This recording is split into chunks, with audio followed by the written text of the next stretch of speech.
a group of very strong energy people who said we hit $1.99 a gallon in 3 different states, and that's an amazing accomplishment because the gasoline prices are coming down. When gasoline comes down, everything, it's such a big category that when gasoline comes down, sort of everything sort of follows. But we inherited a mess, affordability, but you can call it affordability or anything you want, but the Democrats caused the affordability problem, and we're the ones that are fixing it. So it's a very simple statement. They caused it, we're fixing it. And they have a tendency to just say, this election's based on affordability. And nobody questions them, John, you know. Nobody says, oh, well, what do you mean by that? But they just say the word. They never say anything else because they caused the problem, but we're fixing the problem. And we're pleased to be joined today by many of the wonderful members of the farming community, as well as the Secretary of Agriculture, Brooke Rollins. Brooke, thank you. Thank you, sir. Treasury Secretary Scott Bessent. Thank you very much, Scott. Senator John Bozeman. Thank you, John. Good job. John Hoeven. Thank you, John. And Deb Fisher. Thank you very much. Thank you, sir. As well as Representative Austin Scott, who's been with us right from the beginning. Thank you, Austin. Good job. I'm delighted to announce this afternoon that the United States will be taking a small portion of the hundreds of billions of dollars we receive in tariffs. We are making a lot of money from countries that took advantage of us for years. They took advantage of us like nobody's ever seen. Our deficits are way down because of tariffs. I guess because of the election. Because without the election, you wouldn't have tariffs. You'd be sitting here losing your shirt. But we're taking in billions. We're really taking in trillions of dollars, if you think about it, Scott, because the real numbers, you know, when you think of all the money being poured into the country for new auto plants and all of the other things, AI. So what we're doing is we're taking a relatively small portion of that, and we're going to be giving and providing it to the farmers in economic assistance. And we love our farmers, and as you know, the farmers like me, because you know, based on voting trends, you could call it voting trends or anything else, but they're great people. They're the backbone of our country. So we're going to use that money to provide $12 billion in economic assistance to American farmers. $12 billion is a lot of money, Merrill. What do you think? Peanuts for you, though, right? Peanuts. She's a farmer of rice. This relief will provide much-needed certainty to farmers as they get this year's harvest to market and look ahead to next year's crops, and it'll help them continue their efforts to lower food prices for American families. And again, we inherited something that we inherited the worst inflation in the history of our country, and we're taking care of it. Farmers are an indispensable national asset, part of the backbone of America. I've always felt it so strongly. They're so important. Unfortunately, under sleepy Joe Biden, he's a sleepy guy, our farmers were crushed by the worst inflation in modern history and crippling restrictions on energy, water, and countless other necessities for farmers. And what they did to the farmer in terms of putting the brakes on was just absolutely unacceptable. In my first term, we had an agricultural trade surplus by a lot. We had a big surplus, meaning we were exporting American agricultural products all over the world, making a net profit, and in many cases a very substantial profit. He came in and ruined it. Biden turned that surplus into a gaping agricultural deficit that continues to this day, but we're knocking it down. It's starting to go very good. In fact, China, as you know, is buying a tremendous amount of soybeans, and the number, I spoke with President Xi recently, very recently, and I think he's going to do even more than he promised to do. So I think the relationship is a very good one. I think he's going to do more than he promised to do, and what he promised to do is a lot. So we're very happy with that. In the last year, Biden bankruptcies rose by 55%, having to do with farms. So farm bankruptcies under Joe Biden went up 55%. That's not good. But now we're once again in a position where a president is able to put farmers first. But unfortunately, I'm the only president that does that. On day one, I terminated the Green New scam. Energy prices are down, gasoline prices are down. We've slashed record numbers of crippling regulations, and we're working on huge trade deals, already securing $60 billion in agricultural purchase commitments. And, Biden made none. He didn't make any trade deals having to do with the farmers or any of it. It's crazy. China committed, he was the worst president in the history of our country, by the way, in case anybody has any questions. China committed to over $40 billion of soybean purchases, and that's a commitment. And I asked President Xi if he could even up it. And I think he'll do that. I mean, not a commitment. The 40 billion is a commitment, but the soybean farmers are quite happy. Since my successful meeting in South Korea with President Xi, purchases have been made and soybeans are being exported out of the United States to China as we speak. And I say that our soybeans, I told this to President Xi, our soybeans are more nutritious than competitors. Somebody said, is that a Trump statement or is that real? In fact, you know who asked me that question? President Xi asked me that question. He said, really, I had never heard of it. And he was a food purchaser for a long time. But that's what I hear. And Japan agreed to $8 billion in purchases of corn, soybeans, ethanol, fertilizer, aviation, biofuel, and rice. Japan never bought rice from anybody else. It's like a very important thing to them. And they agreed to buy rice, okay? Absolutely. So I also proudly signed into law the largest tax cuts in history, and the one big, beautiful bill, the monumental tax relief bill that is benefiting very, very strongly, benefiting the American farmer. And I think also for farmers, we have, as you know, and we got this, the estate tax, or the death tax, as they call it, on farmers, on small businesses. You don't have to pay it anymore. A lot of farms, you love your children, and your children are great, and they want to be farmers, and you leave the farm with your children, and a lot of farms are, sort of cash poor, land-rich cash poor, and the kids would go to the local bank or to any bank, and they'd borrow money to pay the estate tax, and they'd end up losing the farm. They go bankrupt, and a lot of death too, literally. Because they love their farm and they love their business and they love that way of life, they end up committing suicide. A lot of suicides. We have no more estate tax. How about that? Do you have children? I do. Well, let them know. Now, if you love your children, then it's good. If you don't love your children, you don't have to leave them anything. It doesn't matter what I just said. They're still young. I still love them. I have a feeling you love them. I still love them. I have a feeling you love your children. But the estate tax is a very big thing, so you don't have estate tax. You die, you leave your farm or whatever, or small business to your children, you don't have to pay estate tax. It seems to affect the farmer more than anybody else, because you can have a farm that's very valuable, and therefore you have to pay a big tax, but it's not a big value in terms of cash. Maximizing domestic farm production is a big part of how we will make America affordable again, and bring down grocery prices for American families. And again, these are prices that we inherited. When I left, we were doing incredible. In 4 years, what they've done to this country in so many, and not even mentioning the border and the criminals allowed into our country and all of the other. So I just want to say it's a tremendous honor being with you. I'd now like to ask Secretary Rollins to provide some of the details, followed by Secretary Bessent, Director of the National Economic Council, Kevin Hassett, Senator Bozeman, Representative Scott, and then we go to a couple of the farmers' representatives, but we'll all get involved a little bit. You can speak. Anybody is shy to speak in front of the press, and I don't blame you if that's the case, but farmers, Court Holub and Merrill Kennedy will say a few words also, and then we'll have a little discussion, okay?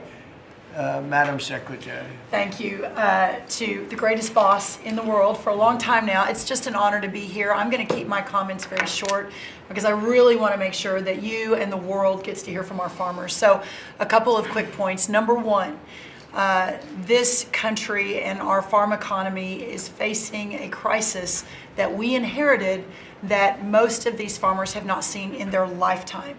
Profitability is down. It's just one crisis after another. When we came into office, sir, when you did, and you were sworn in on January the 20th, as you mentioned, not one new trade deal had been struck in 4 years.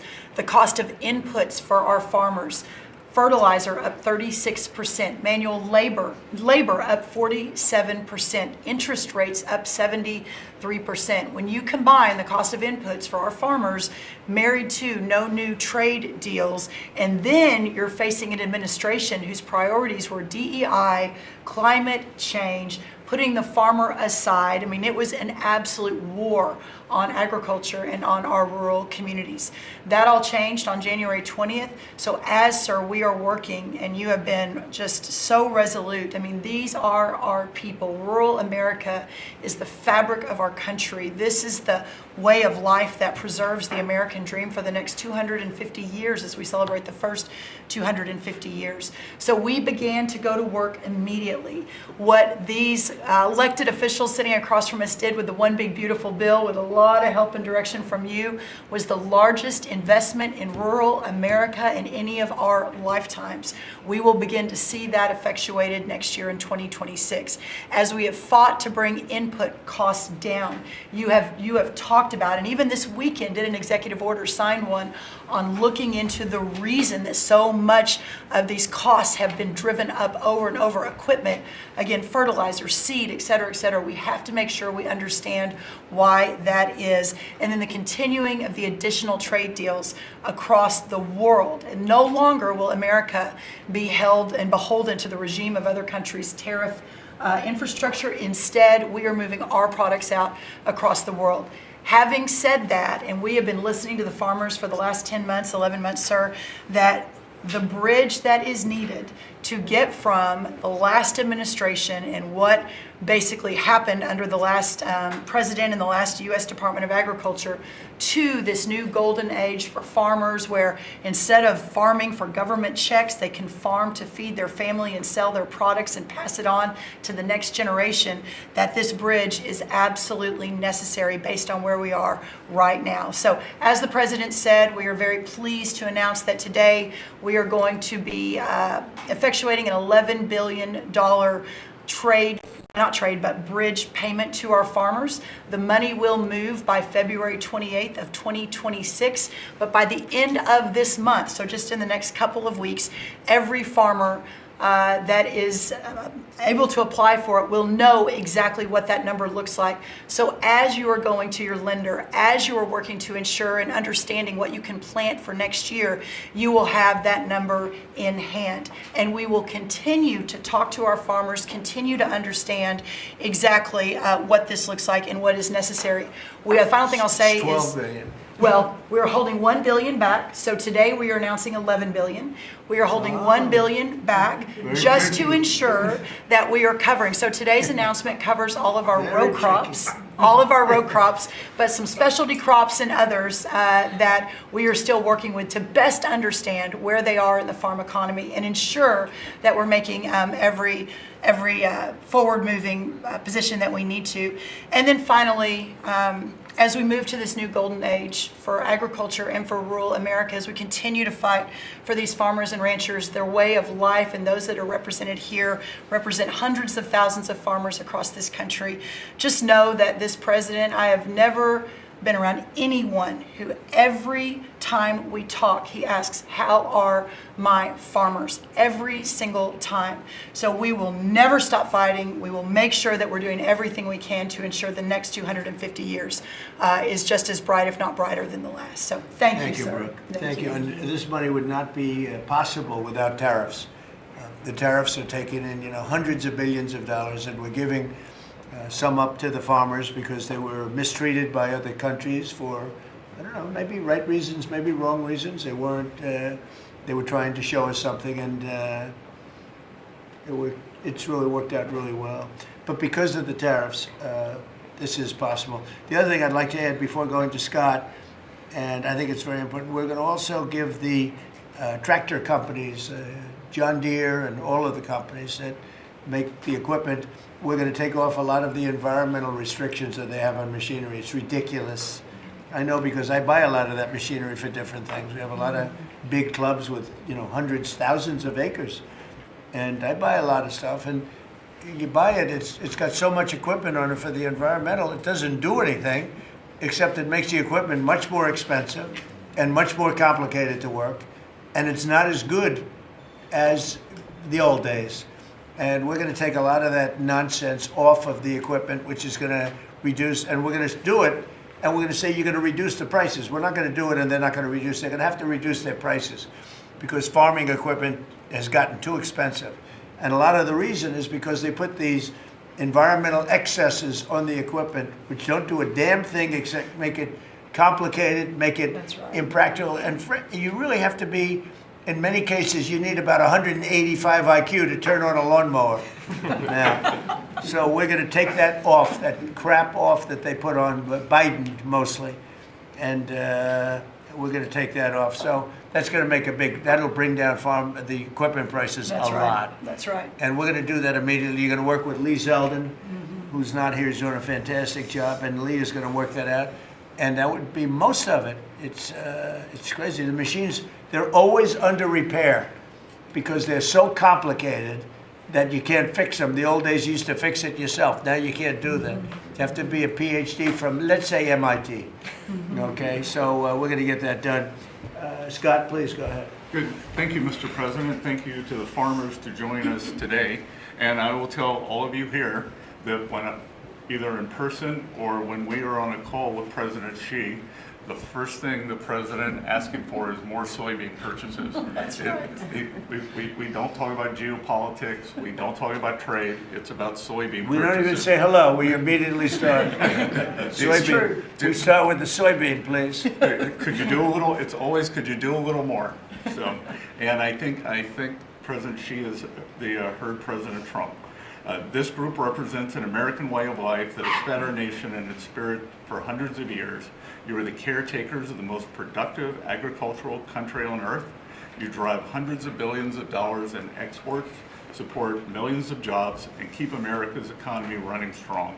And this administration is committed to keeping it that way. By putting farmers first, President Trump is ushering in a new golden age for agriculture. The President's $11 billion relief package for America's farmers comes at a critical time.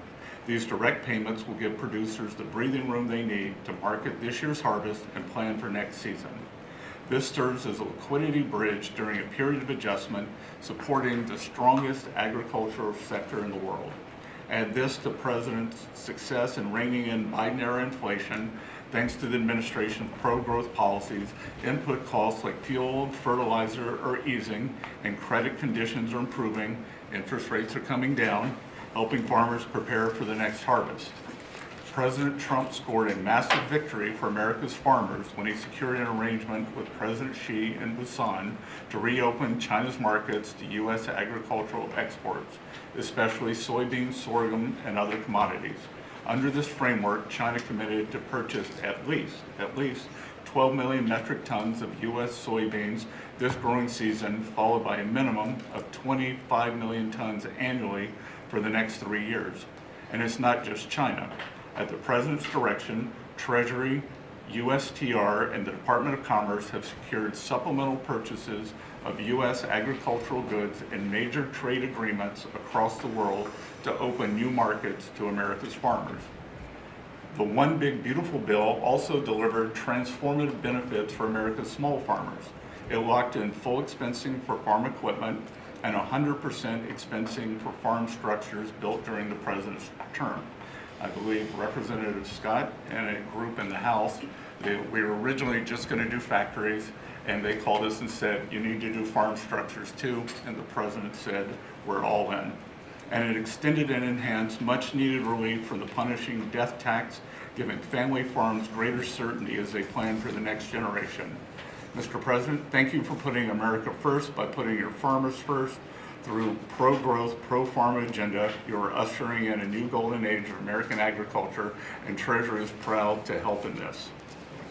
Thank you, Scott. You know what we'll do? We're going to go a little faster because the last meeting we had was 3 hours. We're the most transparent group, so if we can go faster, it'll be great. And then we'll take some questions from the fake news. Is that okay? Kevin, go real fast, Kevin. Yeah, I could go really fast, sir. Yeah. Sir, the farm economy, you always ask me to just get a few numbers to put it in perspective. And as I've looked through the incredible performance of these people that work so hard and are such important people for keeping communities alive, the thing that struck me the most, because you and I were here in the White House during COVID, is that during those terrible COVID times, farm production didn't go down. Like these farmers, they went to work every day and they produced so much. But then Joe Biden came in, so we had COVID, and farm production didn't go down. And then Joe Biden came in, and he really wrecked the farm economy. And so during Biden's term, 150,000 farms closed, sir. 150,000 farms closed after we went through COVID, and we didn't have a problem. Now, why did we do it? Why were we able to do that? I'm going fast. The first is that, do you know that expenses for farms fell 5% while we were here because of all the things that we did, expensing and everything else? But under Joe Biden, they went up 13% because of all, the regulations, energy, everything else. But the thing that really jumped out at me the most is because you had high growth and low inflation. Interest expense for the farm economy fell $120 million per year while you were there in the White House. But under Joe Biden, it increased by $8 billion per year. And so you wonder why it is that we need this $11 billion, maybe $12 billion to build a bridge loan to America's farmers. It's because we know how to fix it, but there really was a hole that was dug in the previous administration. Thank you. Hope it's Thank fast you enough. very much.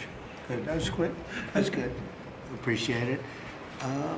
Senator, please. Yes, sir. No, thank you so much. Thank you for convening us this great announcement and all your hard work for farmers. I think I was reading the clips, and I think yesterday you talked about, Mr. Secretary, about farmers needing certainty, and which is so true. This bridge note is one of those things that provides certainty.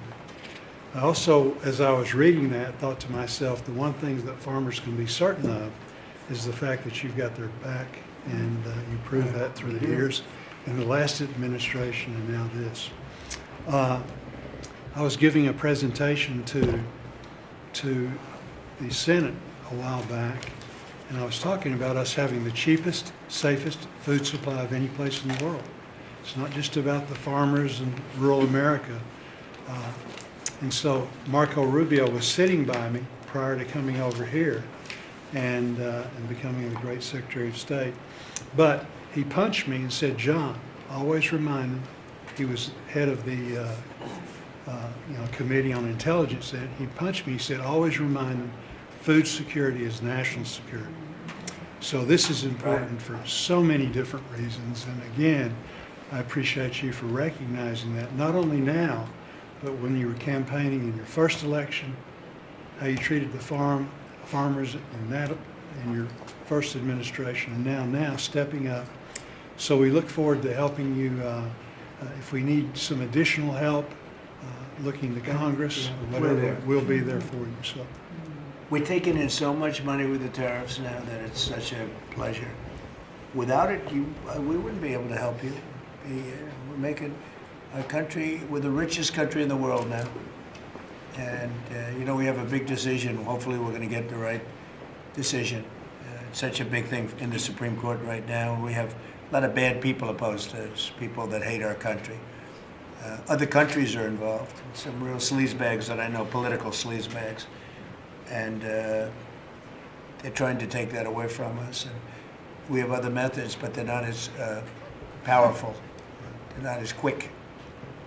Some of the wars that I solved wouldn't have been solved using those methods. So it's a very important thing, the tariff. The decision of the Supreme Court's a very important thing. And Scott, we can do it other ways, but it's slow and it's cumbersome, and it doesn't have the power. It doesn't have the national security power that we have. So I hope we're going to be successful. That's all I can tell you. Austin, please. Thank you, John. Well, first of all, President, thank you for the selection of Brooke Rollins as Secretary of Agriculture. That was a big first step. You want to keep her? Absolutely. Can I Absolutely. butt in and second that? She's not only her, but her staff does a tremendous job. I agree. And Remember we really eggs? do Remember we came in appreciate and all she does. Absolutely. the people in the media, I'm going to be nice, people in the media were 3 days into offices here, right? They're saying egg prices are up like 90% more than that. And I said, I just got here. I didn't know about it. Anyway, she got those prices down to below what they were before. She's doing a great job. Now beef is starting to come down, and some other things are starting to come down. Again, we inherited these problems, but we're getting them down. Go ahead, please. She's a fact-based decision maker, and the egg issue is where I learned about her. She said, we're not going to use a vaccine that doesn't work. We're going to develop a vaccine that does. Right. And that is 100% what it takes. And so we have to make decisions based on facts. And President Trump, the trade issues, I want to thank you for exposing what other countries are doing to us. Yep. I want to mention one specifically for the benefit of Kevin and Scott. I hope they're paying attention to it, but the European Union deforestation regulation, where they are imposing on our landowners rules that were established for Brazil, and now they're telling the American farmer what they can and can't do on their own land through this European Union deforestation regulation. Now, what does that tell? Explain that. They are telling the American farmer that if their timber is cut and they are going to use that land for pasture land or for production agriculture, that they will not take the timber or the byproducts from the sale of that timber. And I have talked with James a little earlier about we need to make it clear to Europe, Mr. President, If you could give me a 2-paragraph statement on that, I will give that to them, and they will do what they have to do. Yes, sir. We're always helping them, and they do this kind of stuff, and they pass little regulations that cost billions of dollars. It takes them 2 minutes to do it. They do it. Very tough, no good. You give me a couple of paragraphs. That's all. We don't have to do a lengthy study, and I'll get that changed fast. Okay? Thank you very much, President. We love you. It's incredible. It's incredible. I mean, every day it's something else. A country that can't feed itself doesn't know what freedom is. And so thank you for making sure that our farmers have the tools that they need so that we as a country can feed ourselves. Well, just what you said to me about, the European Union. Now, that guy's the European Union, right? We have to be able to act quickly with tariffs. We can't just, go to a committee, go to a study that takes 7 months and talk. We got to be able to act quickly. So thank you very much. Thank you. John? So, thank you. I think that's the message from Farm Country is thank you very much. In the Working Family Tax Relief Act, or as my young staffers call it, OB3, there is a tremendous amount for farmers and ranchers. You mentioned the credit as far as estate tax, which is so important. You analyzed it just right. But also in there, we enhanced ARC and PLC, which is a countercyclical safety net, thanks to the strong leadership of Senator Bozeman and our colleagues in the House. We also included the Farmer Act, which was my bill to make crop insurance more affordable. These tools will kick in next year, Mr. President, in a big, big way for our farmers. Big time. And people aren't even really looking at it yet. But it's going to be a very big deal. So today is all about bridging to get there. And I want to thank Secretary Bassett and Jameson Greer. They're tremendous. And they're negotiating hard out there for farmers and ranchers. And I know it's because you're setting the tone.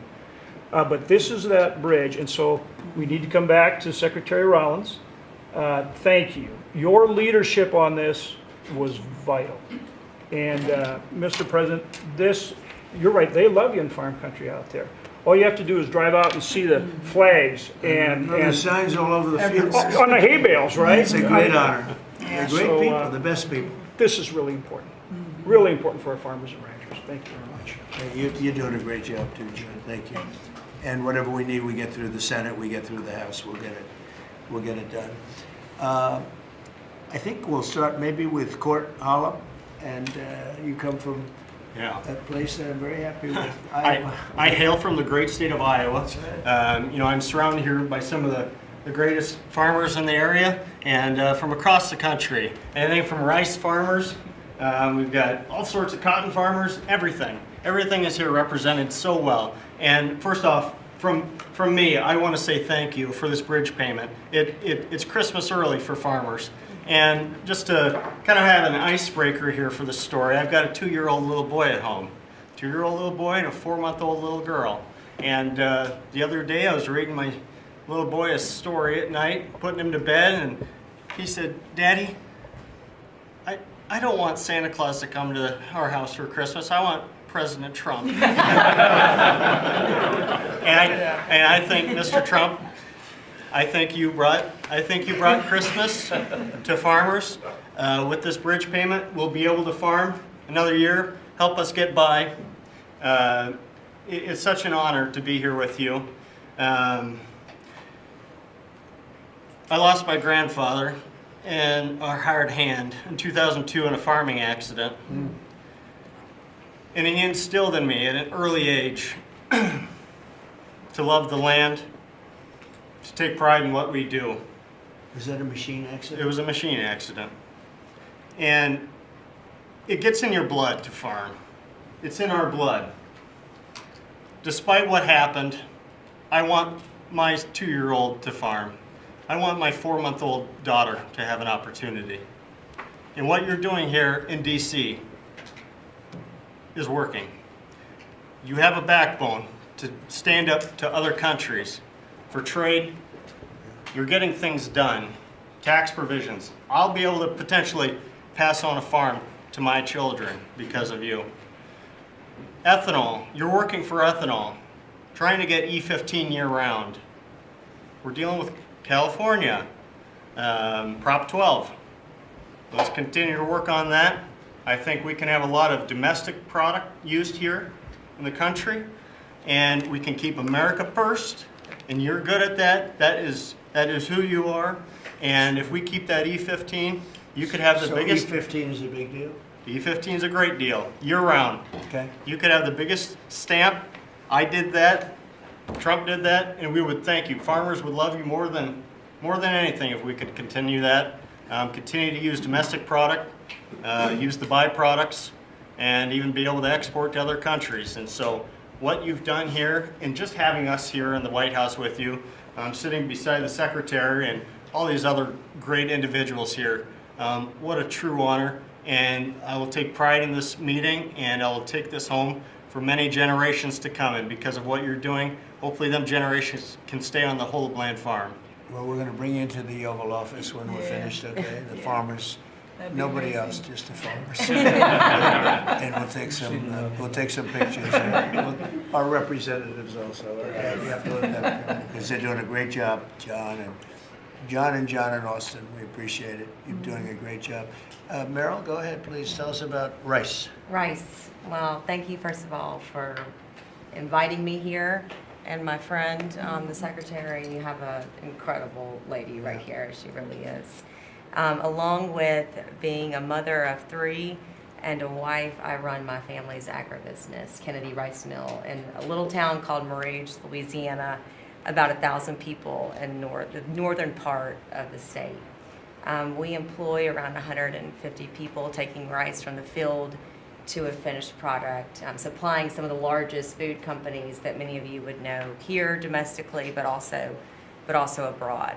And my sisters and I, because there is 4 of us, right? I'm the youngest of 4 daughters, started our own rice brand a few years ago to just tell the story of American agriculture that hadn't really been told before. But I wish I was here under better terms. I'll tell you, I think the rice industry thanks you sincerely for what you have done for the California rice market into Japan. It has been monumental for our industry. But us in the South are really struggling. I mean, this is not just a crisis. I would say it's almost a market dynamics that really are true in an anti-competitive nature, right? So it follows what you sent out this weekend. And we do believe that countries are dumping rice into this country today. We've never seen imports this great. Which countries? India, Thailand, even China into Puerto Rico. Puerto Rico used to be one of the largest markets for U.S. rice. We haven't shipped rice into Puerto Rico in years. So this has been happening for years. This didn't start during your administration, but unfortunately, we're seeing it in a much bigger way now. The tariffs are working, but we need to double down because You want more? I mean, well, I understand. they're cheating, right? They're no. not. They're just Could I ask- subsidizing and then Scott, and then India. they- Tell me about India. Why is India not allowed to do that? They have to pay tariffs. Do they have an exemption on rice? No, sir, we're still working on their trade deal, so we'll. Yeah, but they should be dumping. I mean, I heard that from others. You can't do that. There's a WTO case against India Give me right the now. give me the countries if you could. Go ahead. India. Who else? So Mark it India, down. Which is good. Yes, sir. India, Thailand, China into Puerto Rico, not into the continental U.S., but into Puerto Rico. Those are the main culprits. So Puerto Rico used to do a lot of business, and now you're 100% Puerto Rico was U.S. based, all right. and So now easy to it's, settle. Okay. but there's others too, and I can get you a full list as Give well. me a full list. Yeah. Of course I can. All right. So. Go ahead. So truly, this is a national security issue. I think you put it just perfectly. And so I want for all of us in the room to know that rice is more than just a commodity. It's a currency in many of these And countries. you love rice, right? I You love it? rice. Yes, I'm going to get you to love rice too. The next time you're not going to have a button for a Coke, you're going to have a button for rice. Get a little bit of rice. But The farmers our- love what they do. Yeah, It's true. Well, our farmers can feed this nation and many nations abroad, but we need fair trade, not free trade. Yep. And so we appreciate what you've done today. We appreciate what you did in the big, beautiful bill. I mean, my word, you really changed reference prices. And, we're hopeful that we can even move that further. I know that rice prices right now are the lowest they've been in over 40 years. So we're going to struggle. We're going to max out on our payments probably.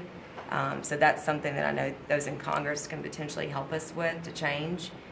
But again, we appreciate everything you're doing. That's solved so quickly with tariffs to these countries that are illegally shipping. It's solved. Your problem is solved in one day. That's why we have to win the Supreme Court case. In one day, that problem's solved. It's so unfair. They go out of business. They put everyone out of business. That's what they did to our car industry. We lost more than 50% of our car industry because of that. We lost our chip industry. It went to Taiwan because of that. If you had a president that said, no, you can't do that, it's 100% or 200% tariff on chips if you make them outside of the United, we would have never lost our chip industry. But we're going to have 40 or 50% of it back very shortly because they're all coming in now from Taiwan. They're building chip companies. But it's the same thing with rice. Thank you, darling, Yeah. very much. Thank Really you. nice. Well, it'll be good. We'll Thank you. get it solved very quickly. We just need the countries. We just give us the names of the countries. Yeah. Tariffs, They again, own the it largest solves the problem in 2 minutes. Yeah, they've bought the largest brands at retail too, right? So they have an incentive to subsidize their products so that they can keep it on the Yeah, shelf. who did that? The Indians own the two largest brands. All right, then we'll take care of it. It's Thank it's so easy. So, do you have any questions? Yes, President Trump. How are How you? about keeping it on farming? Well, your team answered all of my questions on Votes. farming, but I do. Something, yeah. Do you have a farm Mr. question? President, in the interest of affordability with this aid package, I assume that that's something you want consumers to see before midterms next year. How quickly will that affect prices at the grocery store? Well, I think the prices are going to be going down already. I mean, the prices are way down. We brought prices way down from what it was. We inherited high prices.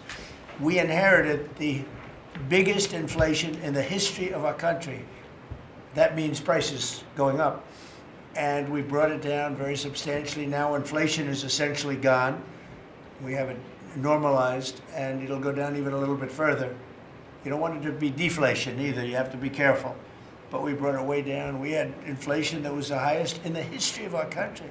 They say 48 years, but I say the history. 48 years is pretty bad too, right? So we're solving those problems. President Trump, We're would bringing you- them way down, yeah. Would you consider MAHA incentives for farmers that go by MAHA guidelines? Well, a lot of the farmers like those MAHA guidelines, yeah. So, I mean, they do. We like MAHA. How do you feel about Yeah, that? let me answer that. So this is another reason, I didn't mention it, but this is another reason I think that what we're moving into is a golden age for agriculture. As Secretary Kennedy and I, and across our cabinet with the president's leadership, focusing on making America healthy again, the undergirding foundational effort in that is our agriculture industry. It is our farmers and our ranchers. So as the new dietary guidelines come out in early January, where USDA alone spends $400 million a day on nutrition programs, that's a whole other SNAP, fraud, etc. But when you think about what a market mover that is, as we begin to move the market toward more locally produced, American-made, healthier products, closer to the schools, the hospitals, etc., you again begin to open up so much of the market for the great products produced by these farmers instead of ultra-processed foods out of a box. So there's a lot that's going to be coming on that as well. I'm really Mr. excited. President, I have a question. It's not related to farming, but if you'll entertain. I'm Kara from Lindell TV, Kara Kashnov, and I'm not fake news, just so you know.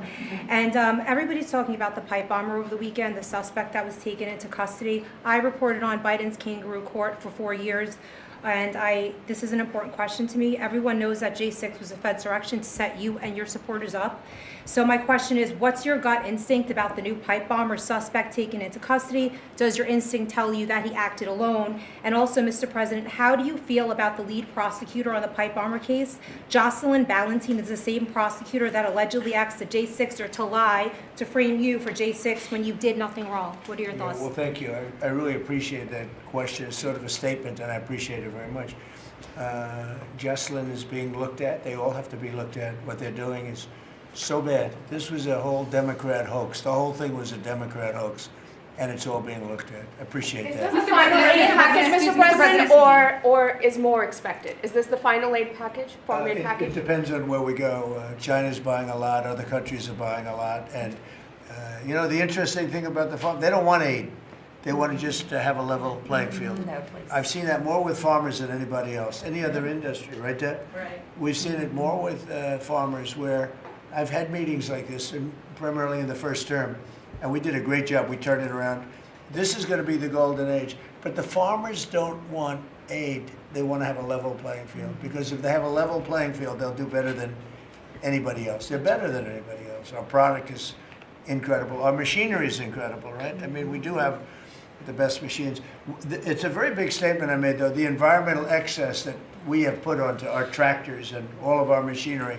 Do you all agree with that, by the way? Oh, yes. You don't It's got to go. It doesn't do anything except make the machines break all the time. Yeah.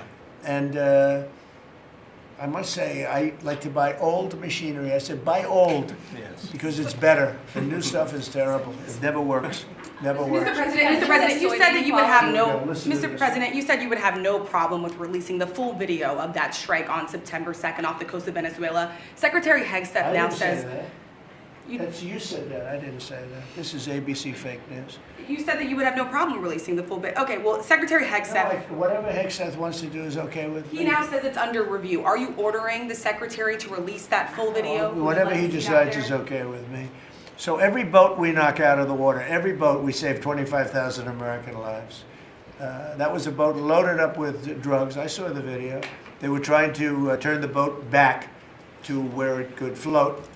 And we didn't want to see that, because that boat was loaded up with drugs just like everything else. But every boat we shoot down, and I don't know if you know, we're 92 or 94% down in drugs coming in by the sea. And we're trying to find who are the 6%, because I don't know, people aren't liking to drive boats right now loaded up with drugs. But every single, think of that, every single boat we shoot out, on average, we save 25,000 American lives. Do you feel okay about that, Cord? Keep us safe. Okay, I know my men. What about you, Bill? Are you okay with that? Totally fine with that. Are you committed to releasing the full video? Didn't I just tell you that? You said that it was You're up the to most Secretary Hegseth. obnoxious reporter in the whole place. Let me just tell you, you are an obnoxious, actually a terrible reporter. And it's always the same thing with you. I told you, whatever Pete Hegseth wants to do is okay with me. Touch on the midterms, and I just have a quick question. There's at least 20 House Republicans who have either said they're going to retire or not run again. Do you And have any Democrats concerns also. about the And Democrats Right. also. Do you have Well, any? why don't you mention them? How many Democrats are going to retire? Do you, How many well, Democrats? well, that's what I was going to No, ask no, you. but Do you why have don't you any tell me the number of concerns? Democrats too? You Well, tell me Are you about. concerned about the narrow margins? And No, I'm not concerned. I think we're going to do Congresswoman well. Elise Stefanik is among them, and We will have the Nassau greatest County economy. Bruce Blakeman, who you know as well, is considering running for We're going governor. to have the Are you- greatest economy in history. How many Democrats are retiring? How come you only know the Republicans but not the Because I Democrats? came prepared to ask you a question about. No, you're unprepared because you should know the Democrats. You're totally unprepared. Go ahead. Well, can I ask a quick follow-up Who you with? about? Who you with? I'm with New York Newsday, and I also have a quick follow-up. Congresswoman Elise Stefanik is among those who is running for New She's York great. governor. She's great. Bruce Blakeman, who you also know is He's now also the great. Are you planning on making any Well, I'll endorsements? think or about it, any but he's choices great there? and she's great. They're both great people. We have a lot of great people in the Republican Party. Go ahead. Can I get back to farming? Yeah.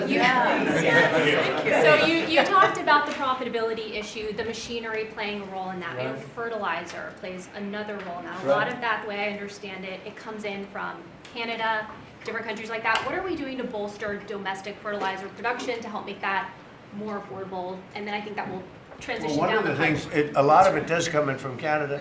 It does. And so we'll end up putting very severe tariffs on that if we have to, because that's the way you want to bolster here. And we can do it here. We can all do that here. But I would say what you do, you put very severe tariffs on from coming into other countries. You'll be making your own fertilizer very soon. In fact, Secretary Burgum, this cabinet is so remarkable. Instead of just seeing each other every month, we're literally talking every day, multiples of times a day. But our Secretary of the Interior, I, and Secretary Bessent and others, we have a whole plan in place, including the reshoring of fertilizer and the opportunity to do it in America. Having said that, we've also, per the President's guidance, issued a directive. These fertilizer companies, the seed companies, the equipment companies, all of the above, as our farmers have struggled year over year, the meat packing companies continue to make, a lot of money, hand over fist, a lot of foreign-owned companies.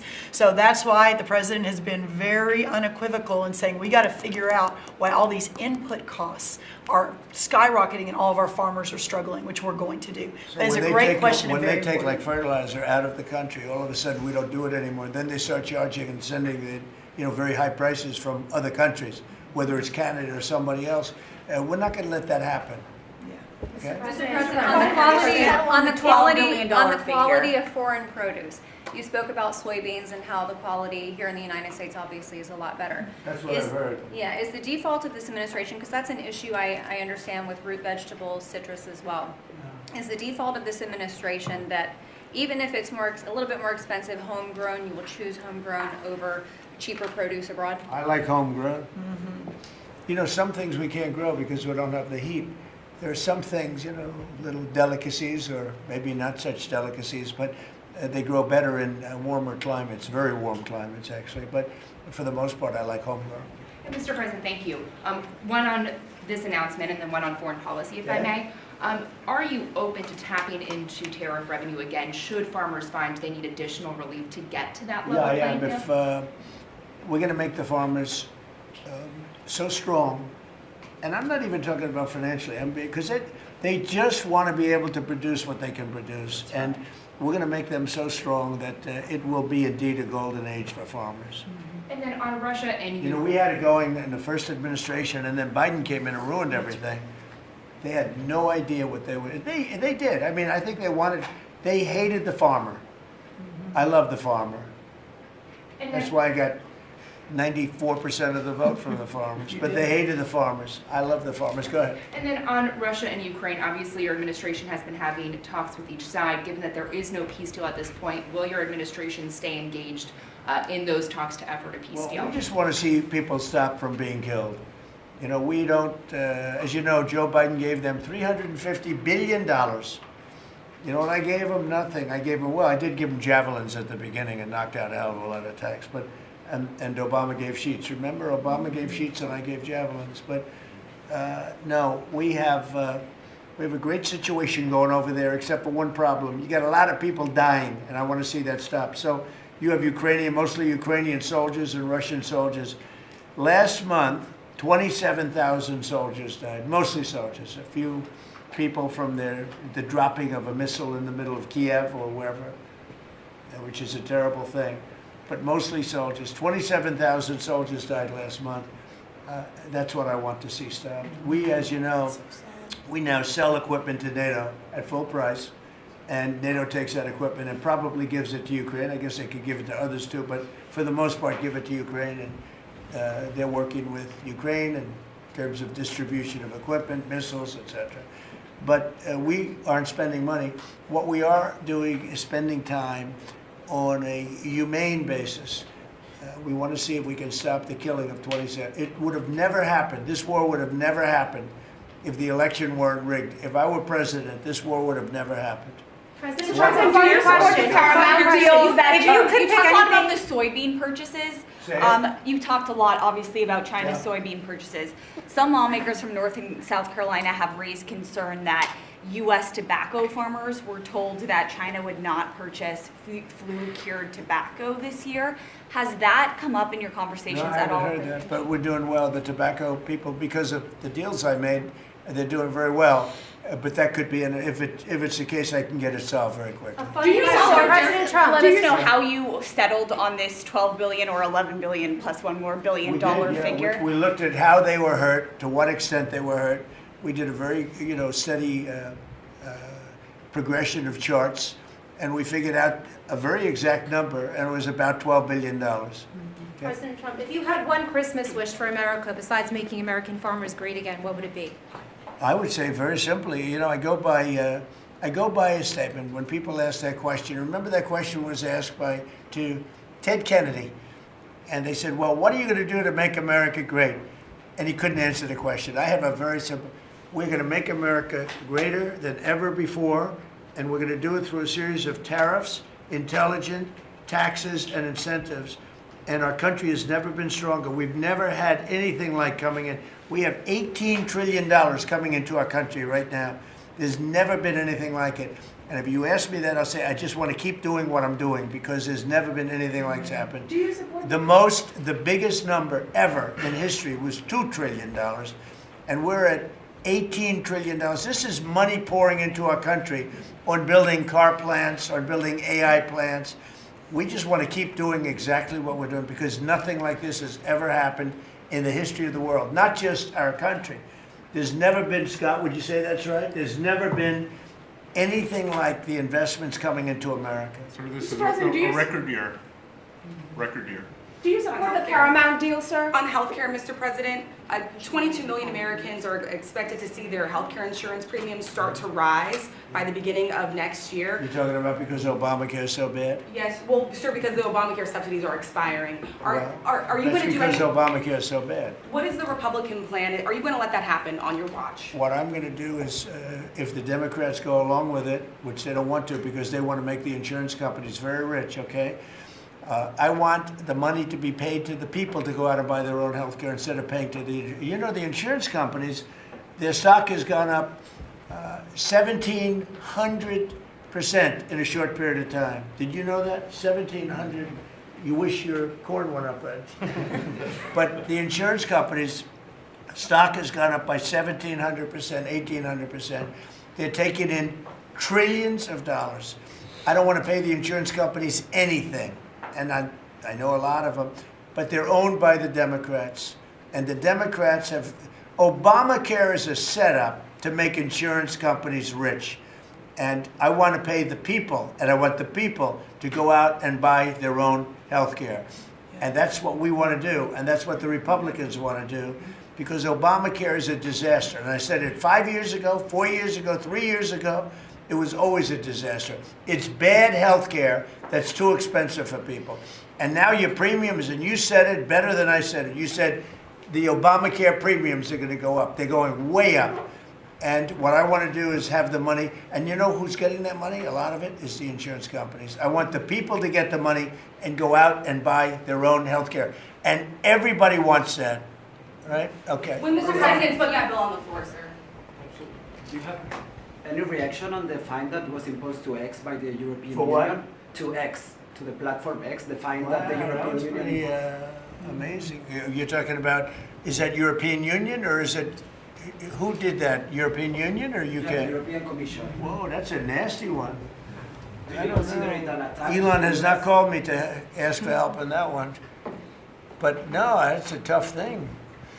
I don't think it's right. No, I don't think it's right. I don't see, how they can do that. No, I'll speak about it later. I'm going to get a full report on it. Look, Europe has to be very careful. We're doing a lot of things. We want to keep Europe Europe. Europe is going in some bad directions. It's very bad for the people. We don't want Europe to change so much. They're going in some very bad directions. That was a big thing. You directed a review of the childhood vaccine schedule, possibly to match what is on par with peer nations in Europe. Would you support ending federal mandates and just making those recommendations for schools? You're gonna have to say it again. As far as the vaccine Louder. as far as the vaccine schedule for children, would you support ending the federal mandates and making it optional for schools? Well, we're looking at a lot of things having to do with vaccines and with the different. I think we take like 88 different shots, all wrapped up in one big glass of stuff like that, and we're going to be reducing it very substantially. Do you support the Paramount It'll be safe, bid, Mr. President? but we're going to be reducing it very Do you substantially. support the Paramount bid for Warner Brothers that came I don't this know enough morning? about it. You spoke about Netflix last night, saying you have concerns about them. I know the companies very well. I know what they're doing, but I have to see what percentage of market they have. We have to see the Netflix percentage of market, Paramount, the percentage of market. I mean, none of them are particularly great friends of mine. You know, I want to do what's right. It's so very important to do what's The right. Paramount deal is supported by Jared Kushner, Mr. President. Would that impact your decision? If Paramount is, I don't know. I've never spoken to him about it. He's really trying to work on Gaza. I think Gaza's his primary thing is Gaza. If you're making house visits on Christmas Eve, as he suggested, does the Beast need to be fitted with sleigh rails? You want to answer that question? Absolutely. We should put sleigh rails on the Beast, yes. Madam Secretary, do you support that? Go ahead. That Republican plan that you just talked about when it comes to health care, when do you expect Republicans to put Oh, that we're on? looking at it very strongly, and we're also going to the Democrats and asking them to do it. The Democrats want to make the insurance companies rich. They're all paid off by the insurance companies. A tremendous amount of the insurance company funding goes to Democrats. Why don't you ask that question of the Democrats? Because I would love to do it. I'd love all of the money to go to the people. They go to the people. You know, I put that out 2 weeks ago. It became #1 viral. People love it. I want the money to go for healthcare, to go to the people and let the people buy their own healthcare through an account. They can buy their own healthcare. And everybody loves it, except for the Democrats. And you know why they don't? Because they're paid off by the insurance companies. Okay, what else? Yeah, Alina Habba says she's stepping down as U.S. Attorney for the District of New Jersey after the courts disqualified her. Do you have any comment on that? Well, she's not disqualified. You've got a blue slip thing that's horrible. It's a horrible thing. It makes it impossible to appoint a judge or a U.S. attorney, and it's a shame. And the Republicans should be ashamed of themselves that they allow this to go on, because I can't appoint a U.S. attorney that's not a Democrat, because they put a block on it. So if you appoint in Virginia or in New Jersey or in California a U.S. attorney or a judge, I mean, a judge situation is ridiculous. The only people that you can get by are Democrats, because they will put a hold on it. If I put up George Washington and Abraham Lincoln to be U.S. attorney in New Jersey or to be U.S. attorney in Virginia, we have Democrat senators, they will not approve them. And this is a gentleman's agreement that's lasted for too long, and it doesn't make it, especially in light of what's going on today. It means you can't appoint a Republican U.S. attorney, and we don't play the same game with them, but they do. And I hope that somebody speaks to Senator Grassley about doing something about the blue slip, because I'm telling you, John, I put up great people, top people, highest education, the best lawyers to be like U.S. attorney, and both senators, it only takes one, but if they're Democrat senators, they say we're not going to approve it. I had a couple of them say, why don't you appoint Democrats? All because Senator Grassley, with his blue slip stuff, will not let anybody go by. By the way, the Democrats have violated the blue slip provision on numerous occasions, but we don't do it. And what it means is, I guess I just have to keep appointing people for 3 months and then just appoint another one. And it's a very sad situation. We're losing a lot of great people.